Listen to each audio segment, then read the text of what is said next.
تمہاری قیمت کیا ہے؟ الیگزینڈر نے جواباً جو سوال اس سے کیا تھا، اس نے سالار سکندر کو جس سے بات کرنے کے قابل نہیں چھوڑا تھا۔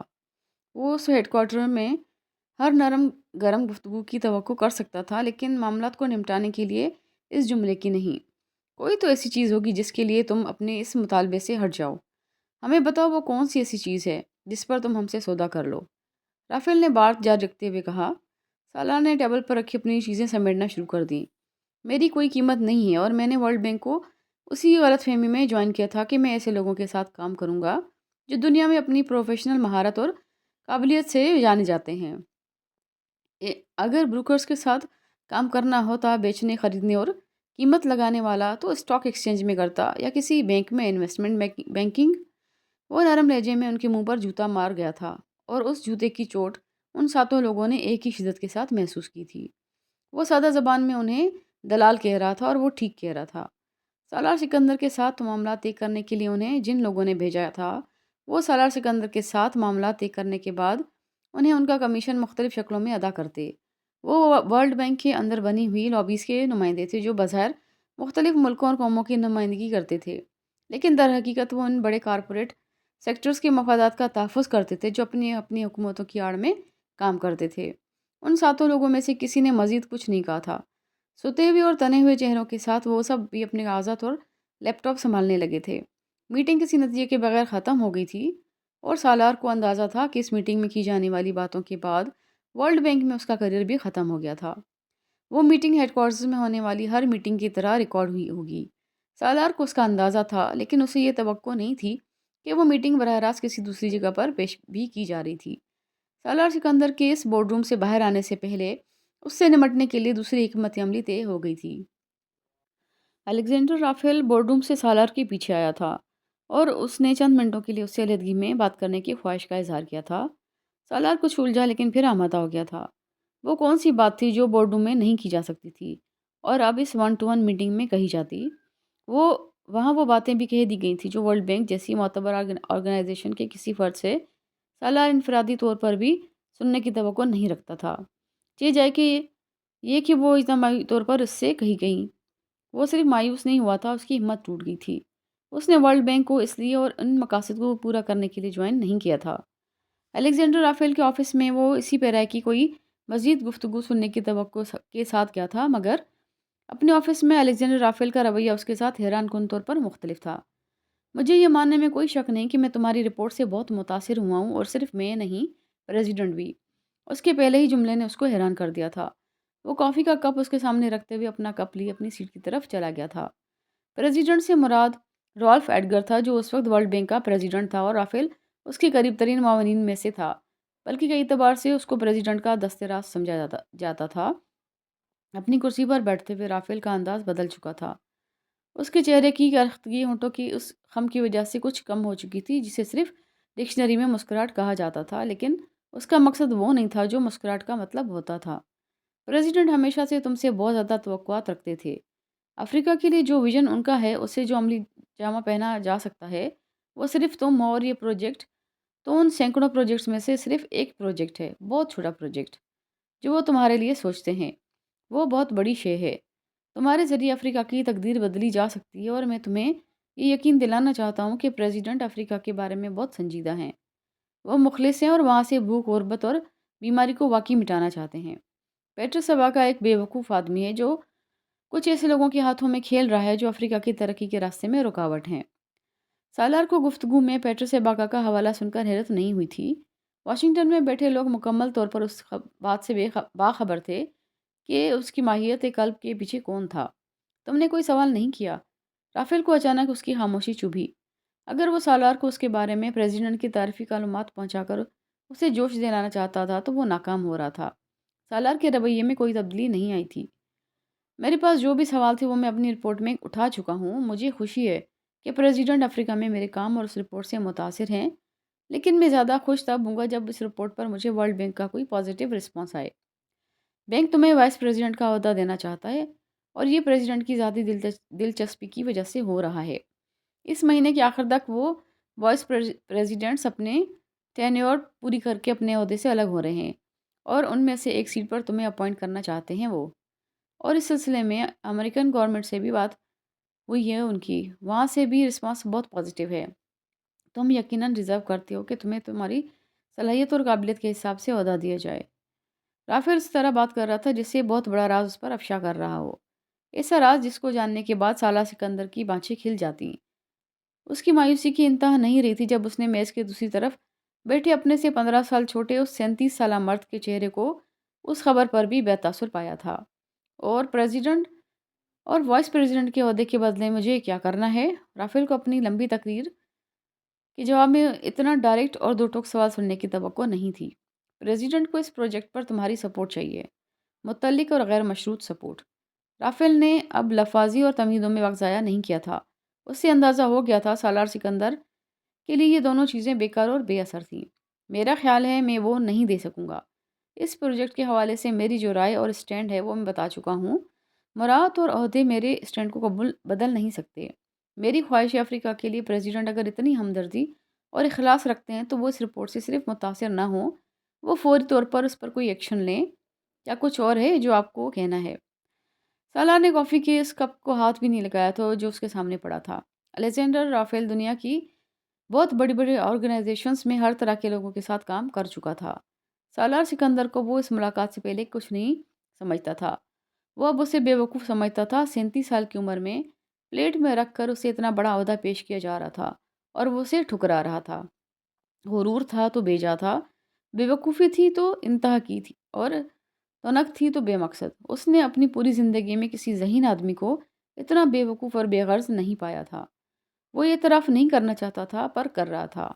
وہ پہلی بار ذہانت کو بیلوس اور بے غرض دیکھ رہا تھا، اور وہ جانتا تھا وہ جس دنیا میں کام کر رہا تھا وہاں اس بے غرض اور بے لوث ذہانت کو عروج کبھی حاصل نہیں ہوتا۔ وہاں بیٹھے اس نے سالار سکندر سے کہا تھا، تمہیں سب کچھ آتا ہے، ٹیکٹ نہیں آتے، اس لیے تم کامیابی کے سب سے اوپر والے زینے پر کبھی کھڑے نہیں ہو سکو گے۔ وہ اسے ایسی بات نہیں کہنا چاہتا تھا، پھر بھی کہہ بیٹھا تھا۔ اگر ٹیکٹ فل ہونے کا مطلب بے ضمیر اور بد دیانت ہونا ہے تو پھر یہ خصوصیت میں کبھی اپنے اندر پیدا نہیں کرنا چاہوں گا۔ میں اپنا استعفیٰ آج ہی میل کر دوں گا۔ وہ اٹھ کھڑا ہوا تھا۔ اس نے آخری مسافے کے لیے الیگزینڈر رافیل کی طرف ٹیبل پر کچھ جھک کر ہاتھ بڑھایا تھا۔ رافیل اٹھنا نہیں چاہتا تھا لیکن اسے اٹھنا پڑا تھا۔ وہ مسافہ کر کے دروازے کی طرف بڑھتے ہوئے سالار سکندر کی پشت کو دیکھتا رہا، اور کیوں دیکھتا رہا تھا وہ یہ نہیں جان پایا تھا۔ سالار سکندر جب ورلڈ بینک ہیڈ کوارٹر سے نکلا اس وقت بودام بادی ہو رہی تھی۔ وہ کیب پر وہاں آیا تھا اور واپسی پر بھی اس کو کیب میں ہی واپس جانا تھا، مگر جو کچھ وہ پچھلے چند گھنٹوں میں کے اندر بھگت آیا تھا اس کے بعد وہ بے مقصد ہیڈ کوارٹر سے باہر آ کر پیدل فٹ پاتھ پر چلتا رہا۔ اس کا ہوٹل وہاں سے قریب تھا۔ وہ پیدل چلتا رہا تو آدھ پون گھنٹے میں وہاں پہنچ جاتا۔ وہاں آتے ہوئے اس سے جلدی تھی، واپس جاتے ہوئے نہیں۔ بوندا باندی کی وجہ سے سردی بڑھ گئی تھی مگر وہ اپنے سوٹ کے اوپر لانگ کوٹ پہنے ہوئے تھا۔ وہ گومبے میں چلتے ہوئے واشنگٹن کے اگلے 3 دن کی موسم کی پیشگوئی پڑھ کر چلا تھا۔ اپنی زندگی کا ایک بڑا حصہ امریکہ میں گزارنے کے بعد سے وہ جیسے عادی ہو گیا تھا ایک لنگی بندی اور میکانیکی انداز میں زندگی گزارنے کا، جہاں ہر چیز پہلے سے دیکھ کر کی جاتی تھی۔ موسم کا حال دیکھ کر سفر پلان کیا جاتا تھا، بکنگ کروا کر کسی ہوٹل کے لیے روانہ ہوا جاتا تھا، ہر چیز کے بارے میں پہلے سے طے کر لیا جاتا تھا۔ اس نے ورلڈ بینک میں اس جاب کا بھی اسی میکانیکی اور پروفیشنل انداز میں ادراک کیا تھا، لیکن جو کچھ وہ اب بھگت رہا تھا وہ کبھی اس کے فرشتوں نے بھی نہیں سوچا ہوگا۔ ڈاکٹریٹ کی ڈگری کی حصول کے بعد وہ اس کی پہلی جاب تھی اور وہ اس جاب سے بہت خوش تھا۔ وہ اب زندگی کو 5، 10، 15، 20 سالوں کے تناظر میں دیکھتا تھا، کیونکہ اب اسے اپنے ساتھ ساتھ کچھ اور زندگیوں کی ذمہ داری بھی اٹھانا تھا۔ اور اب یکدم وہ اپنی پیشہ ورانہ زندگی کے سب سے بڑے بحران میں پھنس گیا تھا۔ اس کے ساتھ بیوی اور بچوں کی ذمہ داریاں نہ ہوتی تب وہ اس طرح پریشان نہ ہوتا، کیونکہ جو بھی نتائج ہوتے اس کے کسی بھی فیصلے کے وہ صرف اسے بھگتنے پڑتے، کوئی اور اس کی کسی فیصلے پہنچنے والے کسی نقصان میں شریک نہ ہوتا۔ لیکن اب فٹ پاتھ پر چلتے چلتے اس نے بے اختیار ایک گہرا سانس لیا۔ وہ چند دن پہلے تک اپنے آپ کو دنیا کا مصروف ترین انسان سمجھتا تھا، اور اب ان چند گھنٹوں کے بعد وہ دنیا کا بیکار ترین انسان۔ کچھ عجیب سی ذہنی کیفیت تھی اس وقت اس کی۔ فی الحال اس کے پاس کرنے کے لیے کچھ بھی نہیں تھا، کوئی میٹنگ، کوئی وزٹ، کوئی ایجنڈا نہیں، کوئی فون کال، کوئی ای میل، کوئی پریزنٹیشن بھی نہیں، لیکن سوچنے کے لیے بہت کچھ تھا۔ ایک لمحے کے لیے چلتے چلتے اسے خیال آیا، کیا ہو اگر وہ سمجھوتا کر لے، وہیں سے واپس ہیڈ کوارٹرز چلا جائے، وہ پیشکش قبول کر لے جو ابھی اس سے کی گئی تھی۔ کوئی مشکل اور ممکن تو نہ تھا یہ۔ ابھی سب کچھ اس کے ہاتھ میں تھا، سب کچھ ٹھیک ہو جاتا، زندگی پھر پہلے جیسی ہو جاتی۔ ورلڈ بینک میں پہلے سے بھی زیادہ بڑا ہوتا، ترقی، مراد، اسٹیٹس۔ کیا برائی تھی اگر وہ ضمیر کو کچھ دیر کے لیے سلا دیتا؟ کونگو اس کا ملک نہیں تھا، نہ پگمیز اس کے لوگ۔ پھر واقعی ٹھیک کہا تھا رافیل نے، وہ ان کے لیے یہ سب کر رہا تھا، اور یہ سب کرتے کرتے اپنے آپ کو وہاں لے آیا تھا جہاں آگے کنواں تھا، پیچھے کھائی۔ لیکن پھر اسے وہ ساری غربت اور بدحالی یاد آئی تھی جو اس نے ان لوگوں سے ملاقاتوں میں دیکھی تھی۔ وہ امید بھری نظریں یاد آئی تھیں جن سے وہ اسے دیکھتے تھے۔ کاغذات کا وہ پرندہ یاد آتا تھا جس کا ایک لفظ کہتا تھا کہ وہاں جو بھی ہو رہا تھا وہ انسانیت کی تذلیل تھی، وہ غلامی اور غلامانہ استحصال تھا جو اس کا مذہب 1400 سال پہلے ختم کر چکا تھا۔ وہ یہ سب باتیں یاد کرتے ہوئے اسے ماما بھی یاد آئی تھی۔ اس نے جیب سے سینڈ فون نکال کر فٹ پاتھ پر چلتے چلتے اسے کال کی، رابطہ نہیں ہوا۔ اسے لگا شاید سگنلز کا کوئی مسئلہ ہوگا۔ فون اس نے دوبارہ جیب میں ڈال دیا۔ ایک عجیب سی اداسی اور تنہائی نے اسے گھیرا تھا، حالانکہ وہاں فٹ پاتھ پر اس کے آس پاس سے درجنوں لوگ گزر رہے تھے اور برابر میں سڑک پر کئی گاڑیاں چل رہی تھی۔ پھر بھی اس نے عجیب سی تنہائی محسوس کی تھی۔ یہ ویسی تنہائی تھی جو وہ ماما کی عدم موجودگی میں محسوس کرتا تھا۔ مجھے لگتا ہے میری زندگی میں سکون نہیں ہے۔ کچھ دیر کے لیے سب کچھ ٹھیک رہتا ہے، پھر کچھ نہ کچھ غلط ہونے لگتا ہے۔ اس نے کئی بار ماما سے یہ سنا تھا، اور وہ کبھی اس سے یہ اعتراض نہیں کر سکا تھا کہ صرف اس کی نہیں، خود اس کی اپنی زندگی کا بھی یہی انداز تھا۔ کہیں نہ کہیں کچھ ٹھیک نہیں رہتا تھا اس کی زندگی میں بھی۔ اس فٹ پاتھ پر چلتے ہوئے ایک لمبے عرصے کے بعد سالہ سکندر نے اپنی 37 سالہ زندگی کے حاصل محصول پر نظر دوڑائی تھی۔ نعمتیں یقیناً بے شمار تھیں، اتنی کہ وہ گنتے بیٹھتا تو گنتی بھول جاتا، لیکن بے سکونی تھی جو کسی بلا کی طرح اس کی زندگیوں کو اپنی گرفت میں لیے ہوئے تھی۔ وہ بے سکونی کی جڑ تک پہنچنے میں ناکام رہتا تھا۔ وہ حافظ قرآن تھا، عملی مسلمان تھا، عبادات اور حقوق العباد دونوں میں مثالی، گناہوں سے تائب، نعمتوں سے سرفراز، لیکن سکون دل کو ترستا ہوا، خالی پن کا شکار۔ سوچوں کی رفتار یکدم ٹوٹی تھی، وہ حیران ہوا تھا وہ کس بحران میں کیا سوچنے بیٹھ گیا تھا۔ وہ آزمائش میں پھنسا تھا، لیکن وہ اتنی بڑی آزمائش نہیں تھی کہ وہ اپنی پوری زندگی کے حاصل و محصول کو اس بونا باندی میں ورلڈ بینک کی عمارت سے اپنے ہوٹل تک کے راستے میں چلتے ہوئے سوچتا۔ اس کی چھٹی حص اسے جیسے بڑے عجیب انداز میں بے چین کر رہی تھی۔ اس نے اپنی ہر منفی سوچ کو ذہن سے جھٹک دیا تھا، شاید یہ ذہنی دباؤ کی وجہ سے ہو رہا تھا۔ اس نے چند لمحوں کے لیے سوچا تھا اور پھر خود کو پرسکون کرنے کی کوشش کی۔ اپنے ہوٹل کے کمرے میں پہنچ کر اپنا لیپ ٹاپ والا بیگ رکھتے ہوئے اس نے معمول کے انداز میں ٹی وی آن کیا تھا۔ ایک مقامی چینل پر واشنگٹن میں صبح سویرے ہونے والے ایک ٹریفک حادثے کی خبر چل رہی تھی جس میں 2 مسافر موقع پر مر گئے تھے، جبکہ تیسرا مسافر شدید زخمی حالت میں اسپتال میں تھا۔ لوکل چینل پر تباہ شدہ گاڑی کو جائے وقوع سے ہٹایا جا رہا تھا۔ اپنا لانگ کوٹ اتارتے ہوئے سالار نے ہاتھ میں پکڑے ریموٹ سے چینل بدلنا چاہا، لیکن پھر اسکرین پر چلنے والے ایک ٹکر کو دیکھتے ہوئے وہ جامد ہو گیا تھا۔ اسکرین پر اسکرول میں اس حادثے کے متعلق مزید تفصیلات جاری تھیں۔ اس میں زخمی ہونے والے شخص کا نام پیٹرس سیباکا بتایا جا رہا تھا، اور جو ایک ایکٹیوسٹ تھا اور CNN کی کسی پروگرام میں شرکت کے لیے آ رہا تھا۔ سالار کا دماغ جیسے بھگ سے اڑ گیا تھا۔ دنیا میں ہزاروں پیٹرس سیباکا ہو سکتے تھے، لیکن کانگو میں پگمیز کے لیے کام کرنے والا پیٹرس سیباکا ایک ہی تھا، اور سالار یہ بھی جانتا تھا کہ وہ پچھلے کئی دنوں سے امریکہ میں تھا۔ وہ امریکہ روانہ ہونے سے پہلے اس سے ملنے آیا تھا، اور اس نے سالار کو بتایا تھا کہ اس کے کچھ دوستوں نے بالآخر بڑی کوششوں اور جدوجہد کے بعد کچھ بڑے نیوز چینلز کے نیوز پروگرامز میں اس کی شرکت کے انتظامات کیے تھے، اور یہ گارجین میں شائع ہونے والی رپورٹ کے بعد ممکن ہو سکا تھا۔ اس کا مطلب ہے کہ چھری میری گردن پر گرنے والی ہے، سالار نے مسکراتے ہوئے اس سے کہا۔ تم اگر اس پروجیکٹ کے حوالے سے ورلڈ بینک اور اس کے عہدیداران پر تنقید کرو گے تو سب سے پہلے میں ہی نظروں میں آؤں گا، اور یہ چینل مجھ سے رسپانس لینے کے لیے رابطہ کریں گے۔ سالار کو اس مشکل صورتحال کا اندازہ ہونے لگا تھا جس پر وہ پیٹرس سیباکا کے انٹرویوز کے بعد پھنستا۔ وہ آتش فشاں جو بہت عرصے سے پک رہا تھا وہ اب پھٹنے والا تھا، اور پھٹنے کے ساتھ ساتھ وہ بہت کوسوں کو بھی ڈوبنے والا تھا۔ میں تمہیں بچانے کی پوری کوشش کروں گا، ایباکا نے اسے یقین دلایا تھا۔ میں تم پر کوئی تنقید نہیں کروں گا، بلکہ تمہاری سپورٹ کے لیے تمہاری تعریف کروں گا۔ تم تو اب آئے ہو، یہ پروجیکٹ تو تمہارے آنے سے پہلے جاری ہے۔ ایباکا بہت سنجیدہ تھا، لیکن سالار کے ساتھ ساتھ وہ خود بھی جانتا تھا کہ اس کی یہ یقین دہانی ایک خوش فہمی کے علاوہ اور کچھ نہیں ہے۔ سالار سکندر اس پروجیکٹ کی سربراہی کر رہا تھا، اور نہ اسے آج آئے جمعہ جمعہ 8 دن ہوئے تھے وہاں۔ وہ نہ تو اتنا احمق ہو سکتا تھا کہ کسی پروجیکٹ کی تفصیلات جانے بغیر اسے جوائن کر لیتا۔ اگر وہ اس کا حصہ تھا تو کسی نہ کسی حد تک اسے بھی میڈیا کی شدید تنقید کا سامنا ہونے والا تھا۔ اباقا کی تعریف ورلڈ بینک کی انتظامیہ کی نظروں میں اس کا امیج خراب کرتی اور اس کی خاموشی دنیا کی نظروں میں۔ تم جلد سے جلد ورلڈ بینک چھوڑ دو۔ میں تمہاری رپورٹ کا حوالہ دوں گا کہ اس پروجیکٹ سے ناخوش تھے اور تمہاری اس پوزیشن کو چھوڑنے کی وجہ بھی یہی ہے۔ اباقا نے جس سے اسے ایک راہ دکھائی تھی۔ میں اس سے پہلے کوشش ضرور کروں گا کہ بینک کو مجبور کر سکوں کہ وہ اس پروجیکٹ پر نظر ثانی کرے۔ جو راستہ وہ سالار کے لیے نکال رہا تھا وہ سالار کو بھی پتا تھا۔ اس کے باوجود وہ ایک آخری کوشش کرنا چاہتا تھا۔ بینک کا رد عمل جاننے کے لیے اسے جسے یہ امید تھی کہ بینک اگر فوری طور پر اس کے پروجیکٹ کو نہیں روکتا تب بھی کوئی انکوائری تو آرڈر کر ہی سکتا تھا۔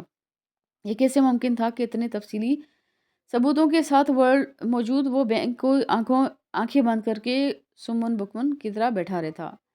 اباقا نے اس کے ساتھ ساتھ کوئی بحث نہیں کی تھی۔ وہ ان دونوں کا آخری رابطہ تھا۔ وہ واشنگٹن آنے تک میڈیا پر اباقا اور کانگو کے بارانی جنگلات کے حوالے سے کوئی نئی خبر تلاش کرتا رہا، لیکن وہ نئی خبر اسے آج ملی تھی۔ نیوز چینل بتا رہا تھا کہ بچنے والے مسافر کی حالت تشویشناک تھی۔ سالار کچھ دیر شل ہوتے ہوئے اعصاب کے ساتھ کھڑا رہا، پھر اس نے اپنا فون نکال کر یہ جاننے کی کوشش کی تھی کہ اباقا کو کہاں لے جایا گیا تھا۔ عجیب اتفاق تھا، لیکن یکدم جیسے اس کا فون رابطوں کے مسائل کا شکار ہونے لگا تھا۔ کچھ دیر پہلے وہ کانگو میں ماما سے رابطہ نہیں کر پایا تھا اور اب وہ کوئی لوکل کال نہیں کر پا رہا تھا۔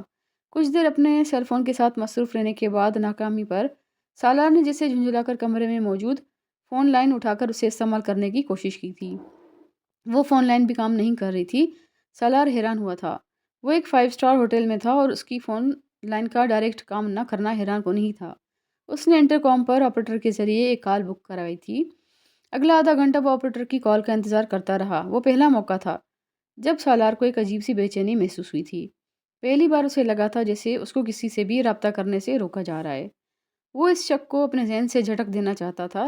کچھ سوچے سمجھے بغیر وہ اسی بے چینی اور بے قراری کے عالم میں اپنے کمرے سے نکل کر نیچے استقبالیہ پر آ گیا تھا۔ اس بار کہیں بھی خود کال کرنے کی بجائے اس نے ریسیپشنسٹ سے کہا تھا کہ وہ اسے پولیس انکوائری سے پتہ کر کے بتائے کہ آج صبح واشنگٹن میں ہونے والے اس ٹریفک حادثے کے زخمی کو کہاں لے جایا گیا تھا۔ ریسیپشنسٹ نے اسے لابی میں پڑے ایک صوفے پر بیٹھنے کے لیے کہا اور چند ہی منٹوں میں اس نے سالار کو اس ہاسپٹل کا نام بتا دیا تھا جہاں پیٹرس اباقا کو لے جایا گیا تھا۔ سالار نے اسی ریسیپشنسٹ کو کانگو میں اپنے گھر کے اور امامہ کے سیل کا نمبر دیا تھا۔ وہ اگلی کال وہاں کرنا چاہتا تھا۔ وہ جیسے اپنے خدشات کی تصدیق کرنا چاہتا تھا۔ کچھ دیر تک کوشش کرتے رہنے کے بعد ریسیپشن نے اسے کہا تھا کہ اس کے گھر کے نمبر یا امامہ کے سیل فون پر کسی پر کال نہیں ہو پا رہی تھی۔ شاید کانگو اور امریکہ کے درمیان اس وقت رابطوں میں گڑبڑ تھی۔ سالار کے خدشات کی لمحہ بھر میں ہوا نکل گئی تھی۔ وہ شاید ضرورت سے زیادہ وہم کرنے لگا تھا۔ اس نے اپنا سر جھٹکتے ہوئے سوچا اور ریسیپشن سے اپنے کمرے کی ڈائریکٹ فون لائن کے فنکشنل نہ ہونے کی شکایت کرنے کے بعد وہ وہیں سے ہاسپٹل کے لیے روانہ ہو گیا تھا جہاں پیٹرس داخل تھا۔ اسپتال پہنچ کر پیٹرس کو تلاش کرنا مشکل نہیں تھا، لیکن اسے اباقا سے ملنے نہیں دیا گیا تھا۔ وہ مخدوش حالت میں تھا اور اس کی سرجری کے بعد اسے مصنوعی تنفس پر رکھا گیا تھا۔ اپنے آپ کو اباقا کا رشتہ دار ظاہر کرنے پر اسے بہرحال اباقا کو دور سے ایک نظر دیکھنے کی اجازت مل گئی تھی۔ ہاسپٹل کے آئی سی یو میں نلیوں، تاروں اور پٹیوں میں جکڑے اباقا کو سالار پہلی نظر میں پہچان نہیں سکا تھا۔ وہ سیاہ فام، پست قامت آدمی، موٹی چمکدار آنکھوں اور ایسی مسکراہٹ کے لیے پہچانا جاتا تھا جو کسی چھوٹی سی بات پر بھی اس کے چہرے پر آ جاتی۔ وہ بات بے بات کہہ کے لگانے والا کا بھی عادی تھا۔ اس کے موٹے موٹے سیاہ ہونٹوں سے نظر آنے والے دودھیا دانت اور مسوڑے اس کے ہر کہکہے میں سب سے پہلے نمایاں ہوتے تھے۔ سالار گمسم کھڑا اسے دیکھتا رہا۔ وہ صرف پگمیز کا نہیں، کانگو کا صدر بننا چاہتا تھا۔ ہارورڈ بزنس اسکول اور John F Kennedy school of government سے فارغ التحصیل ہونے والے ممتاز ترین افراد میں سے ایک پیٹرس اباقا بھی تھا۔ اگر زندگی اسے ایک موقع دیتی شاید وہ کبھی نہ کبھی کانگو کا صدر بن جاتا اور افریقہ کے نمایاں ترین لیڈرز میں اس کا شمار ہوتا، لیکن زندگی فی الحال اسے یہ موقع نہیں دے رہی تھی۔ وہاں کھڑے کھڑے سالار کو ایک بار پھر جیسے خیال آیا تھا کہ وہ چاہتا تو اب بھی یہ سب ٹھیک کر سکتا تھا۔ اباقا مر رہا تھا اور اس کے مرنے کے ساتھ ہی وہ سارے حقائق اور شواہد بھی غائب ہونے والے تھے۔ شاید یہ ایک موقع اسے قدرت دے رہی تھی۔ وہ الجھا بھٹکا، ٹیمپٹ ہوا۔ ضمیر کا چابک ایک بار پھر اس پر برسا تھا اور ضمیر کا چابک واحد چیز نہیں تھی جس نے سالار کو جھٹکا دیا تھا۔ اس کے اپنے ہوٹل واپسی پر ایک اور بڑا سانیہ اس کا انتظار کر رہا تھا۔ اس کے کمرے میں اس کا لاکر کھلا ہوا تھا اور اس لاکر میں موجود اس کا پاسپورٹ اور دوسرے اہم ڈاکیومنٹس غائب تھے۔ صرف اتنا ہی نہیں بلکہ اس کا وہ بیگ بھی غائب تھا جس میں اس کا لیپ ٹاپ اور اس رپورٹ سے متعلقہ تمام ثبوتوں کی کاپیاں تھیں۔ سالار کو چند لمحوں کے لیے یقین نہیں آیا۔ اسے لگا وہ اس کا کمرہ نہیں ہوگا، وہ شاید غلطی سے کسی اور کمرے میں داخل ہو گیا تھا۔ یہ حماقت کی انتہا تھی، لیکن اس نے جیسے اپنے کمرے سے نکل کر دروازے پر نمبر پڑھا تھا وہ اسی کا کمرہ تھا۔ حواس باختگی کے عالم میں وہ دوبارہ کمرے میں داخل ہوا اور اس نے پاگلوں کی طرح کمرے کے ایک ایک کونے خدرے میں کو چھان مارا، صرف اس مہم امید کے ساتھ کہ وہ جس ذہنی کیفیت سے گزر رہا تھا اس نے خود ہی ان سب چیزوں کو کہیں اور رکھ دیا تھا۔ کمرے میں کہیں کچھ نہیں تھا۔ وہ ایک 5 اسٹار ہوٹل کا کمرہ تھا۔ اگرچہ ہوٹل کے کمرے میں رکھی جانے والی کسی بھی قسم کی قیمتی اشیاء کے لیے لاکر فراہم کرنے کے ساتھ ہی وہ ہر طرح کی ذمہ داری سے برذمہ ہو چکے تھے، اس کے باوجود سالار کو یقین نہیں آیا کہ وہ سب ہو چکا تھا۔ کوئی اس کے کمرے سے اس کے ٹریول ڈاکیومنٹس اور لیپ ٹاپ کیوں لے کر جاتا؟ اور اس سے بھی بڑا سوال تھا کہ کون لے کر گیا تھا؟ بے حد تیش کے عالم میں اس نے فون اٹھا کر فوری طور پر اپنے ساتھ ہونے والے واقعے کی اطلاع مینیجر کو دیتے ہوئے اسے کمرے میں طلب کیا تھا۔ اسے اس وقت بھی یقین تھا کہ کوریڈور میں لگے CCTV فوٹیج کی مدد سے بڑے آرام سے اس کی عدم موجودگی میں اس کے کمرے میں داخل ہونے والے کسی بھی شخص کا پتہ چل جائے گا۔ لیکن مینیجر اور سیکیورٹی گارڈز کو کہ اس کمرے میں آتے ہی سالار کا دماغ یہ جان کر بھگ سے اڑ گیا تھا کہ اس پورے فلور پر صفائی سے متعلقہ کام کرنے کے لیے پچھلے 2 گھنٹے اس فلور کے CCTV کیمرے آف کیے گئے تھے۔ یہ ناقابل یقین بات تھی۔ اسے لگا تھا یکدم جیسے اس کے ہاتھ پاؤں کٹ گئے تھے۔ اس کے پاس جو بھی تھا وہ اس لیپ ٹاپ اور اس کے بیگ میں تھا۔ ان کے غائب ہونے کا مطلب تھا کہ وہ بالکل بے دست و پا ہو گیا تھا۔ وہ اپنی رپورٹ کے کسی الزام پر تحقیق کو ڈاکیومنٹری ثبوت کے بغیر ثابت نہیں کر سکتا تھا، اور ان دستاویزی ثبوتوں کی ایک کاپی اس کے پاس تھی اور ایک کاپی گومبے میں اس کے گھر کے اس لاکر میں موجود جو وہ امامہ کی تحویل میں دے کر آیا تھا۔ وہ پہلا موقع تھا جب سالار نے ایک عجیب سا خوف محسوس کیا تھا۔ ہر چیز کو اتفاقی سمجھتے ہوئے وہ پہلی بار ان سب واقعات کو ایک دوسرے سے جوڑنے کی کوشش کر رہا تھا، اور وہ بڑے آرام سے جڑتے جا رہے تھے۔ وہ وہمی نہیں تھا، نہ ہی سازشی نظریوں پر یقین رکھتا تھا، لیکن جو کچھ اس ایک دن میں ہوا تھا وہ اتفاقی نہیں ہو سکتا تھا۔ پیڈر سیبا کا ایک حادثے میں زخمی ہونا بھی اسے اب ایک اتفاق نہیں لگ رہا تھا۔ کوئی تھا جو پیٹرس سپاگا کو نقصان پہنچانے کے بعد اب اس کے ہاتھ پاؤں کاٹ کر اسے بے بس کر رہا تھا۔ پہلا خیال جو اسے وہاں کھڑے کھڑے آیا تھا وہ امامہ اور بچوں کے تحفظ کا تھا۔ ایک فون بوتھ سے اس نے ایک بار پھر کونگو میں اپنے گھر کے نمبر اور امامہ کا نمبر ملانے کی کوشش کی تھی۔ نتیجہ وہی آیا تھا۔ اس کا ذہن معفوف ہو رہا تھا۔ اس نے اپنے فون پر ای میل، سوشل میسیجنگ کے ذریعے بھی امامہ سے رابطہ کرنے کی کوشش کی تھی، لیکن کسی ای میل، کسی میسج کا جواب نہیں آیا تھا۔ سالار نے باری باری پاگلوں کی طرح اپنے آفس کے ہر شخص کو کال کرنی شروع کر دی تھی جو اس کے اسٹاف میں شامل تھا اور جن کے نمبرز اس وقت اس کے پاس تھے۔ کوئی ایک نمبر ایسا نہیں تھا جس پر رابطہ ہو پاتا۔ اس نے بالآخر پاکستان میں سکندر عثمان کو فون کیا تھا، اور جب اسے فون پر ان کی آواز سنائی دی تو کچھ دیر کے لیے اسے یقین ہی نہیں آیا تھا کہ وہ بالآخر کسی سے بات کرنے میں کامیاب ہو پا رہا تھا۔ سکندر عثمان کو بھی اس کی آواز سے پتہ چل گیا تھا کہ وہ پریشان ہے۔ سالار نے کوئی تفصیلات بتائے بغیر مختصر انہیں بتایا کہ وہ اپنے سفری دستاویزات گنوا بیٹھا ہے اور اس وجہ سے وہ فوری طور پر اگلی فلائٹ پکڑ کر واپس نہیں جا سکتا تھا، اور وہ امامہ سے رابطہ بھی نہیں کر پا رہا تھا۔ اس نے سکندر سے کہا کہ وہ پاکستان سے امامہ کو کال کریں، اور اگر اس سے رابطہ نہ ہو سکے تو پھر فوراً آفس میں اپنے جاننے والوں کے ذریعے کنسرشو میں پاکستان ایمبیسی کے ذریعے اسے تلاش کریں، اور فوری طور پر اس سے کہیں کہ وہ لاکر میں پڑے سارے ڈاکیومنٹ سمیت ایمبیسی چلی جائے۔ سکندر عثمان بری طرح کھٹکے تھے۔ ایسا کیا ہوا ہے کہ تمہیں یہ سب کچھ کرنا پڑ رہا ہے؟ سالار، سب کچھ ٹھیک ہے نا؟ پاپا، اس وقت آپ صرف وہ کریں جو میں کہہ رہا ہوں، میں ڈیٹیلز آپ کو بعد میں بتا دوں گا۔ وہ جھنجھلا گیا تھا۔ میں تھوڑی دیر تک آپ کو خود کال کر کے پوچھتا ہوں۔ آپ میرے فون پر کال مت کریں، نہ ہی میرے نمبر پر میرے لیے کوئی میسج چھوڑیں۔ اس نے باپ کو مزید تاکید کی۔ سالار، تم مجھے پریشان کر رہے ہو۔ سکندر عثمان کا ان کا ہدایت کے بعد خوفزدہ ہونا لازمی تھا۔ سالار نے فون بند کر دیا تھا۔ وہ باپ کو یہ نہیں بتا سکتا تھا کہ اس کے اپنے حواس اس سے زیادہ خراب ہو رہے تھے۔ فون بوتھ سے کچھ فاصلے پر پڑی ایک بینچ پر بیٹھتے ہوئے اس نے بے اختیار خود کو ملامت کی تھی۔ اسے اپنی فیملی کو کونگو میں چھوڑ کر نہیں آنا چاہیے تھا، اور ان حالات میں میٹنگ جاتی بھاڑ میں، وہ اسے آگے پیچھے کروا دیتا۔ کیا ضرورت تھی اتنی مستعدی دکھانے کی؟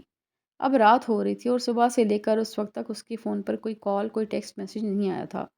یہ ممکن نہیں تھا جب تک اس کے فون کو مانیٹر نہ کیا جا رہا ہو یا اس کے سگنلز کو کنٹرول نہ کیا جا رہا ہو۔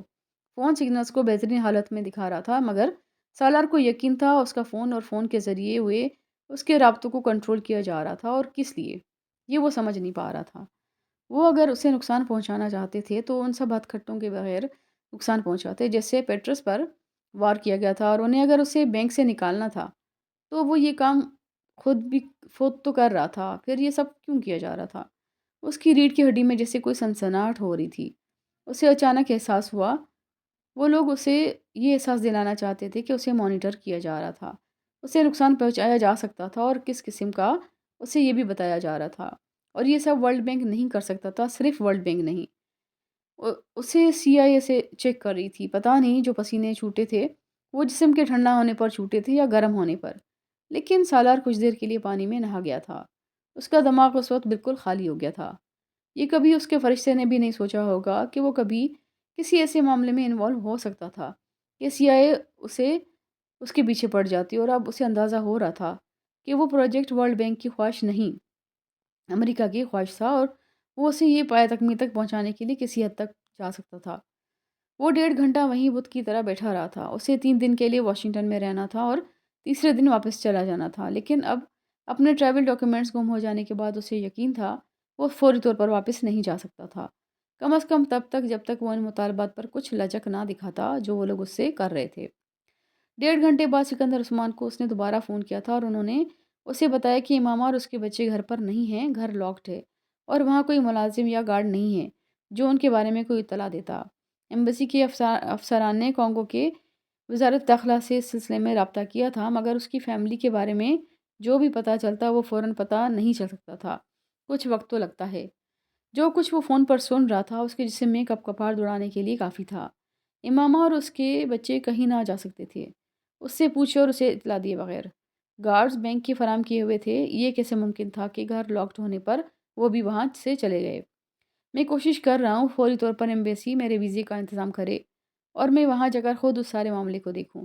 سکندر عثمان نے اسے تسلی دینے کی کوشش کی۔ تم بھی کوشش کرو کہ فوری طور پر وہاں پہنچو، امریکن ایمبیسی کو ان کی گمشدگی کی اطلاع دو۔ تم تو امریکن نیشنل ہو، تمہارے بچے بھی، وہ ہماری ایمبیسی سے زیادہ مستعدی سے انہیں تلاش کریں گے۔ سکندر عثمان نے اسے ایک راستہ دکھایا تھا، اور بالکل ٹھیک دکھایا تھا، لیکن وہ باپ کو اس وقت یہ نہیں کہہ پایا تھا کہ وہ اس وقت امریکن گورنمنٹ کے ساتھ ہی الجھ پڑا تھا۔ سب کچھ ٹھیک ہو جائے گا سالار، تم پریشان مت ہو، کانگو میں ابھی اتنا بھی اندھیر نہیں مچا کہ تمہاری فیملی اس طرح غائب ہو جائے۔ سکندر عثمان اگر کانگو میں رہ چکے ہوتے تو شاید کبھی یہ جملہ نہ کہتے۔ وہ شاید یہ سمجھ رہے تھے کہ ان کا بیٹا جو امریکن نیشنل ورلڈ بینک سے منسلک تھا، اس کی یا اس کی فیملی کے ساتھ کچھ بھی غلط نہیں ہو سکتا تھا۔ جواب میں کہنے کے لیے سالار کے پاس کچھ بھی نہیں تھا، کچھ بھی۔ آج وہ محاورتاً نہیں حقیقتاً گونگا ہوا تھا اور کچھ بول نہیں پا رہا تھا، تو اس کا دل چاہ رہا تھا وہ گلا پھاڑ کر بے ہنگم انداز میں چلائے۔ سکندر عثمان سے مزید کچھ بھی کہے بغیر وہ فون رکھ کر فون بوتھ سے آ گیا تھا۔ اس فون بوتھ سے واپس ہوٹل میں جانے میں اسے صرف 5 منٹ لگے تھے، لیکن اس وقت وہ 5 منٹ سالار کو 5000 سال لگ رہے تھے۔ وہ ملک، وہ شہر اس کے دوستوں اور رشتہ داروں سے بھرا ہوا تھا۔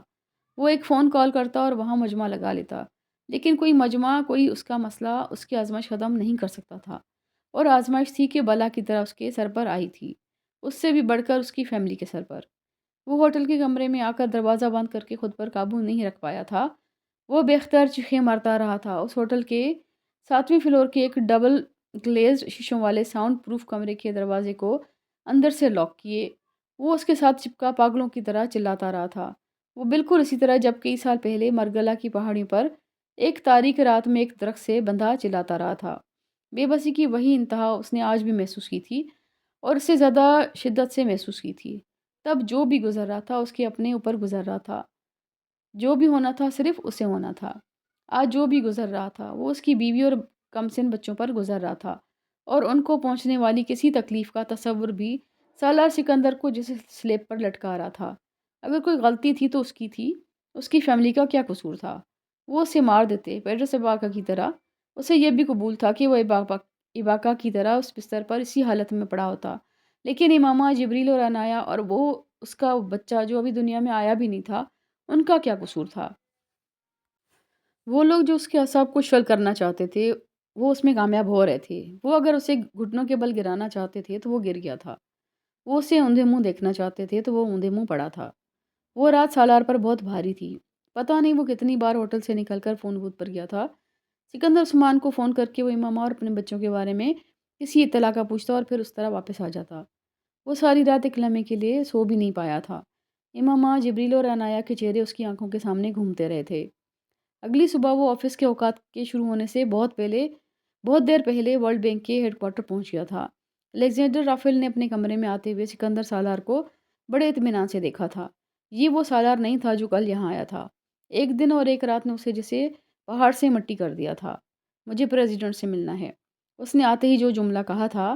رافیل اس سے اس جملے کی توقع نہیں کر رہا تھا۔ اس کا خیال تھا وہ کہے گا کہ وہ ان تمام شرائط ماننے کے لیے تیار تھا، لیکن وہ کچھ اور کہہ رہا تھا۔ پریزیڈنٹ سے ملاقات بہت مشکل ہے، یہ تو کم از کم اس مہینے میں تو یہ ممکن نہیں ہے۔ اور پھر اس ملاقات کی ضرورت کیوں پیش آئی تمہیں؟ اگر تمہیں وہ سب کچھ دہرانا ہے جو تم کل یہاں کہہ کر گئے تھے تو وہ میں پریزیڈنٹ تک پہنچا چکا ہوں۔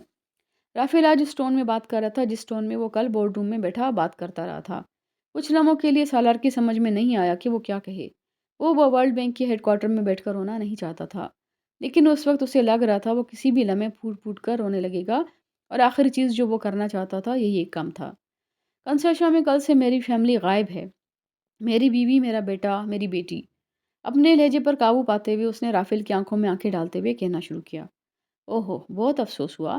تمہیں فوری طور پر واپس جانا چاہیے کانگو، تاکہ پولیس کی مدد سے اپنی فیملی کو برآمد کروا سکو۔ جو حالات کانگو میں ہیں ان میں کوئی گمشدہ شخص بہت کم ہی صحیح سلامت ملتا ہے۔ لیکن پھر بھی رافیل یوں بات کر رہا تھا جیسے اخبار پڑھ رہا تھا۔ اس کے لہجے، چہرے، آنکھوں میں کئی سالار کے انکشاف پر افسوس یا ہمدردی نہیں تھی۔ سالار نے اس کی بات کاٹ دی۔ میرا پاسپورٹ اور سارے ڈاکیومنٹس گم ہو چکے ہیں۔ ہوٹل کے کمرے سے سب کچھ غائب ہوا ہے کل، اور اب میں کل واپس کنسیشا نہیں جا سکتا۔ مجھے ہیڈ کوارٹر کی مدد چاہیے اپنے پاسپورٹ اور دوسرے دستاویزات کے لیے، اور مجھے ورلڈ بینک سے فوری طور پر ڈاکیومنٹس چاہیے تاکہ میں اپنا پاسپورٹ لے سکوں۔ رافیل نے اس کی بات خاموشی سے سننے کے بعد اسے بڑے ہی ٹھنڈے انداز میں سرد مہری سے کہا، ان حالات میں ورلڈ بینک تمہیں نئے پاسپورٹ کے لیے کوئی لیٹر جاری نہیں کر سکے گا، کیونکہ تم آج ریزائن کر رہے ہو۔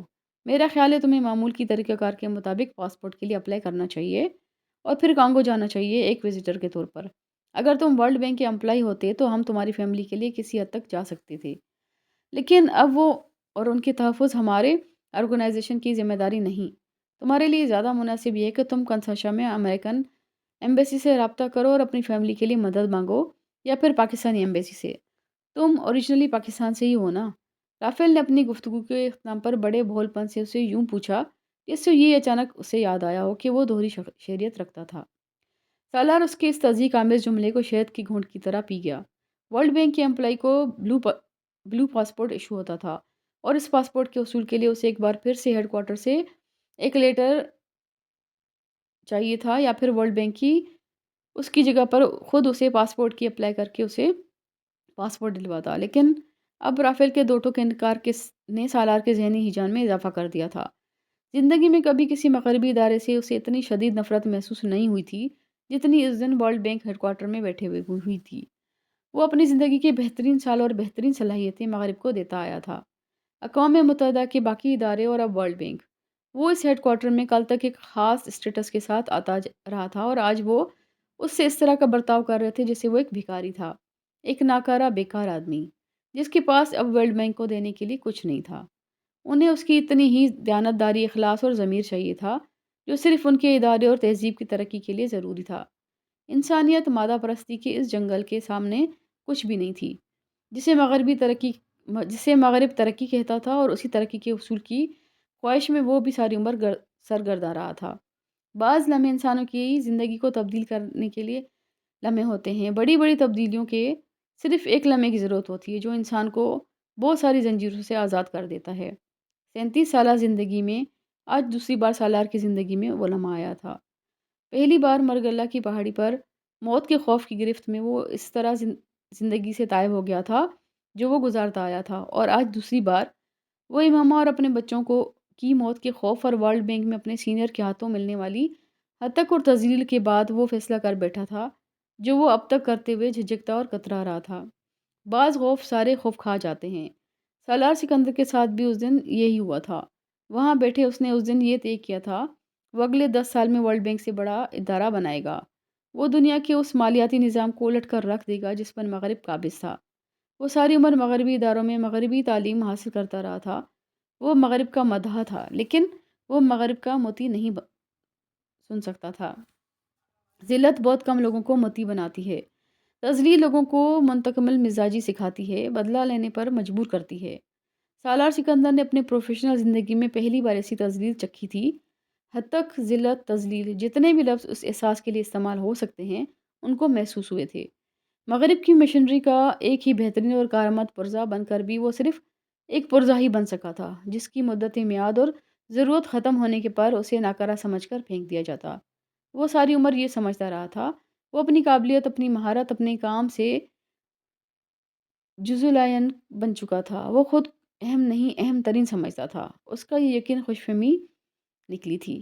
تم مزید کسی ایشو کے بارے میں بات کرنا چاہتے ہو؟ الیگزینڈر رافیل نے بظاہر بے نیازی جتاتے ہوئے اس سے کہا۔ نہیں، وہ مزید کچھ بھی کہے بغیر اٹھ گیا تھا۔ رافیل بھونچکا رہ گیا تھا۔ وہ اسے اپنے بیوی بچوں کی زندگی کے لیے گڑ گڑاتا دیکھنا چاہتا تھا، اپنے پاسپورٹ کو ایشو کرانے کے لیے ورلڈ بینک کی اپروول اور تعاون کی بھیک مانگتے ہوئے، اور پھر آخر ان ٹرمز اور کنڈیشنز کو مانتے ہوئے استعفیٰ دینے یا کانگو میں اس پروجیکٹ کو جاری رکھنے کی جس کے لیے وہ کل یہاں بیٹھا تھا۔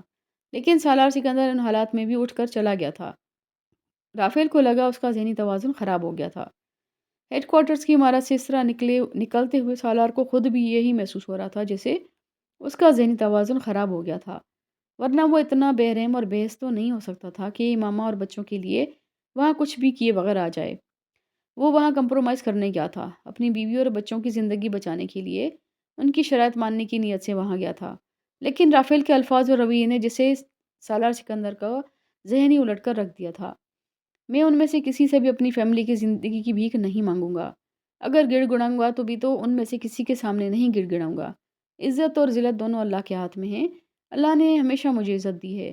ذلت جب بھی میرا مقدر بنی ہے، میرے فیصلوں، میرے انتخاب سے بنی ہے۔ میں آج بھی اللہ سے ہی عزت مانگوں گا۔ پھر اگر اللہ مجھے عزت نہیں، ذلت دے گا تو میں اللہ کی دی ہوئی ذلت بھی قبول کروں گا، لیکن میں دنیا میں کسی اور شخص سے ذلت نہیں لوں گا، نہ جھکوں گا، نہ کمپرومائز کروں گا، کم از کم اب اس سب کی بات نہیں۔ وہ ریت کا ٹیلا بن کر اندر گیا تھا اور آتش فشاں بن کر باہر آیا تھا۔ وہ وہی لمحہ تھا جب اس نے امامہ اور اپنے بچوں کی زندگیاں بھی داؤ پر لگا دی تھی۔ امامہ، جبریل عنایا، یہ نعمتیں مجھے اللہ نے دی ہیں، کسی انسان سے تو کبھی بھی نہیں ملی، تو پھر میں انسانوں سے ان کے لیے بھیک کیوں مانگوں؟ وہ ضدی تھا، لیکن اس نے زندگی میں سوچا کبھی بھی نہیں تھا کہ ایک وقت ایسا آئے گا جب وہ امامہ اور اپنے بچوں کی زندگی کو اپنی ضد کے سامنے قربان کرنے پر تیار ہو جائے گا۔ سالار سکندر کو پھانسنے کے لیے جو پھندا تیار کیا گیا تھا وہ اس سے بچ کر نکل گیا تھا، اور جن لوگوں نے وہ پھندا تیار کیا تھا انہیں اندازہ نہیں تھا بساط کس طرح پلٹنے والی تھی۔ وہ اس کو مات دینا چاہتے تھے، وہ انہیں شیمات دینا چاہتا تھا، اور اللہ بے شک بہترین تدبیر کرنے والا ہے۔ وہ ورلڈ بینک کے لیے بہت بڑی خوشخبری لے کر آیا تھا۔ پیٹرس سیباکا کوما کی حالت میں مر گیا تھا۔ سالار سکندر نے وہ خبر بینک سے واپس ہوٹل لا کر ٹی وی پر سنی تھی۔ یہ اس کے لیے ایک اور دھچکا تھا، مگر یہ وہ خبر تھی جو اس کے لیے غیر متوقع نہیں تھی۔ وہ پیٹرس سیباکا کی جو حالت دیکھ کے آیا تھا اس کے بعد اسے دوبارہ نارمل ہونا ناممکن تھا، لیکن وہ رات ورلڈ بینک کے لیے سیاہ ترین رات تھی۔ پیٹرس سیباکا مرنے سے پہلے ورلڈ بینک کی موت کا سامان کر گیا تھا۔ نیو یارک میں واقع امریکہ کے سب سے بڑے میڈیا ڈسٹرکٹ مڈ ٹاؤن میں مینہٹن کے کولمبس سرکل میں واقع ٹائم وارنر سینٹر کی عمارت کے سامنے کھڑے پیٹرس سیباکا کی آنکھیں خوشی کے آنسوں سے چمک رہی تھیں۔ وہ کچھ دیر میں اس عمارت کے اندر واقع CNN کے اسٹوڈیوز میں امریکہ کے ممتاز ترین اخبار صحافی میں سے ایک اینڈرسن کوپر سے اس کے پروگرام 360 کے سلسلے میں ملاقات کرنے والا تھا۔ اینڈرسن کوپر 2 ہفتے بعد کانگو میں بارانی جنگلات کے حوالے سے ایک پروگرام کرنے جا رہا تھا۔ اس نے انگلینڈ اور یورپ کے اخبارات میں پیٹرس سیباکا کے انٹرویوز اور پگمیز کی بقا کے لیے چلائی جانے والی اس کی مہم کے بارے میں بنیادی معلومات لینے کے بعد اپنی ٹیم کے ایک فرد کے ذریعے اس سے رابطہ کیا تھا۔ ایباکا کو یہ اندازہ نہیں تھا کہ اینڈرسن کوپر کی طرف سے ملنے والی اس کال نے اس کی زندگی اور موت کے حوالے سے بھی فیصلہ کر دیا تھا، مگر تاخیر بس تھوڑی سی ہوئی تھی۔ اس کی نگرانی کرنے والے لوگوں سے ایک سراسیمگی اور بدحواسی پھیلی تھی، ان لوگوں میں جنہوں نے یہ طے کرنا تھا کہ اب اچانک CNN کے منظر میں آ جانے کے بعد وہ فوری طور پر ایباکا کا کیا کریں گے۔ تشویش اس بات پر بھی ہوئی تھی کہ اگر ریبیکا اور پگمیز کے حوالے سے کوپر نے پروگرام کرنے کا فیصلہ کر لیا تھا تو چوٹی کے اور کتنے ایسے صحافی تھے جو اس پروجیکٹ کے حوالے سے پروگرام کرنے کی تیاریوں میں تھے۔ ریبیکا جن چھوٹے موٹے نیوز چینلز اور جرنلسٹ کو بڑا اور طاقتور سمجھ کر واشنگٹن میں ان کے ساتھ گھنٹوں گزار کر آتا رہا تھا، وہ سب پہلے ہی ریبیکا کی نگرانی کرنے والے لوگوں کی فہرست میں شامل تھے۔ ان سے ریبیکا کے حوالے سے پہلے ہی بات کر لی گئی تھی اور انہیں اس پروجیکٹ اور اس ایشو کی کوریج کے حوالے سے اسٹیٹ ڈپارٹمنٹ کی ہدایت بھی پہنچا دی گئی تھیں کہ امریکن مفادات کے لیے اس پروجیکٹ کے حوالے سے کوئی بھی منفی خبر کی کوریج اور رپورٹ کس قدر نقصان دہ ہو سکتی تھی، اور ان چھوٹے چینلز اور نیوز جرنلسٹ کو دعوے کرنا آسان تھا۔ سی این این جیسے بڑے ادارے کو بھی امریکن مفادات کو ہر چیز پر بالا تر رکھنے کی سوچ کے دعوے رکھنا مشکل نہیں تھا، مگر مشکل تھا تو ان نیوز جرنلسٹ کی عالمی مقبولیت اور پہنچ پر کنٹرول رکھنا جو سی این این پر جب بھی کسی ایشو کو کتنا بھی امریکی مفادات کو بالا تر رکھنے کی پالیسی کے باوجود اٹھاتے، وہ دنیا میں کسی نہ کسی نئے تنازع کو جنم دیتے۔ اور یہاں بھی ریبیکا کو مانیٹر کرنے والے لوگوں کو اچانک درپیش آنے والا چیلنج یہی تھا۔ اگر وہ پروگرام کو کوپر ریبیکا سے پہلے پیش کرنے کا ارادہ نہ کر چکا ہوتا تو سی آئی اے کے لیے کوپر کو اسی ایفیشنسی صحافت سے روکنے کا واحد حل یہ تھا کہ ریبیکا کو اس حد تک کسی بھی قیمت پر نہ پہنچنے دیا جائے۔ لیکن یہاں کوپر ریبیکا سے اس اسٹیج پر رابطہ کر رہا تھا جب وہ اور اس کی ٹیم پہلے ہی اس ایشو پر بہت زیادہ کام کرنے کے بعد کانگو روانگی کی تیاریوں میں تھی، اور اب اس صورتحال میں کیا کی جاتا۔ یہ تھا وہ چیلنج جس میں اضافہ تب ہو گیا تھا جب ریبیکا اس کال کے ملنے کے فوراً بعد ہی واشنگٹن سے نیو یارک کے لیے چل پڑا تھا، اور جب تک ان کا اگلا لائحہ عمل فائنل ہو سکا ریبیکا ٹائم وارنر سینٹر پہنچ چکا تھا۔ اینڈرسن کوپر کے ساتھ 2 گھنٹے کی گرما گرم نشست کے بعد وہ جب سی این این اسٹوڈیو سے باہر نکلا تھا تو ریبیکا کا جوش پہلے سے بھی زیادہ بڑھ چکا تھا۔ کوپر اس پروجیکٹ کے حوالے سے مزید جن لوگوں سے بات چیت کرنے والا تھا ان میں سالار سکندر کا نام سر فہرست تھا۔ سی آئی اے کو اس کا اندازہ تھا۔ یہ وہ دن تھا جب سالار سکندر سفر کرتے ہوئے رات کو واشنگٹن پہنچ رہا تھا، اور اسے اندازہ نہیں تھا کہ بدقسمتی سے اس سے پہلے اس کے انتظار میں وہاں بیٹھی تھی۔ ریبیکا نے اس عمارت سے نکلنے کے بعد سینٹرل پارک کی طرف جاتے ہوئے بے حد خوشی کے عالم میں سالار کو ٹیکسٹ کیا تھا۔ وہ اسے بتانا چاہتا تھا کہ وہ اب سی این این تک رسائی حاصل کر چکا تھا، اور کوپر ہی وہ کے حوالے سے اسے واشنگٹن کے سی این این اسٹوڈیوز میں اس کی ٹیم کے چند اور لوگوں سے بھی ملنے کا موقع مل گیا تھا، اور ریبیکا 7ویں آسمان پر تھا۔ وہ ٹیکسٹ بہت لمبا تھا، اس میں اور بھی بہت کچھ تھا، اور پیٹرس کا جوش و خروش وہیں ختم نہیں ہوا تھا۔ اس نے اس میں بہت لمبے ٹیکسٹ کو کرتے کرتے ای میل کر دیا تھا۔ سالار سکندر اس وقت اپنی فلائٹ پر تھا، اور کچھ گھنٹوں کے بعد وہ جب واشنگٹن اترا تھا تب تک اس کے رابطوں کے تمام ذرائع زیر نگرانی آ چکے تھے۔ پیٹرس ریبیکا کی وہ آخری ای میل سالار سکندر کو اس کی موت کے بعد ملی تھی، لیکن ان لوگوں کو سالار سکندر کے جہاز اترنے سے بھی کئی گھنٹے پہلے مل گئی تھی جو پیٹرس ریبیکا کی زندگی اور موت کے حوالے سے فیصلہ کر رہے تھے۔